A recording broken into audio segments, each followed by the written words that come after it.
Μαρία Νάκη είναι μια κατάσταση βαθιάς σύμπροσης, τα οποία πέφτουν από όλα σε κατάσταση το χειμώνα. Και εδώ που πέφτουν στην χειμερινή ανάγκη είναι τώρα το πληκίτη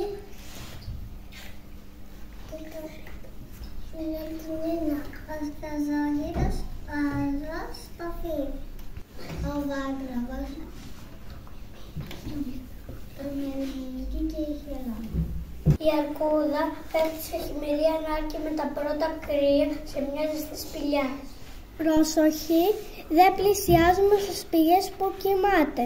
Η Χελώνα πέφτει σε χειμερή ανάρκη. Σε κρυψάσω και στα χωράφια. Ανάμεσα σε ψηλά χώτα. Να βρούμε τη Χελώνα που κάπου που δεν είναι ασφαλής. Την κρύβουμε σε μία φορτσατίαβη. Βεβαιόμαστε ότι δεν υπάρχουν σκιά και γαστιά. Μέρες που θα τη βάλουμε. Ο σκαντόφυλλος πέφτει σε χειμερή ανάρκη από τον Δεκέμβριο μέχρι τον Απρίλιο. Τα αγαπημένα σε μένα είναι πύλες φάτερ.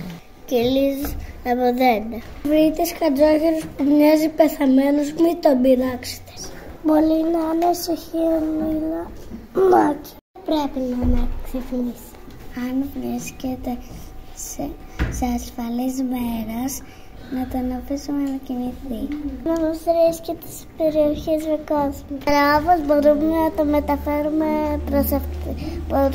προσεκτικά. Δημιουργώντας μια φωλά από χαρτόκουτο. Θα γεμίσουμε με λάτεξη.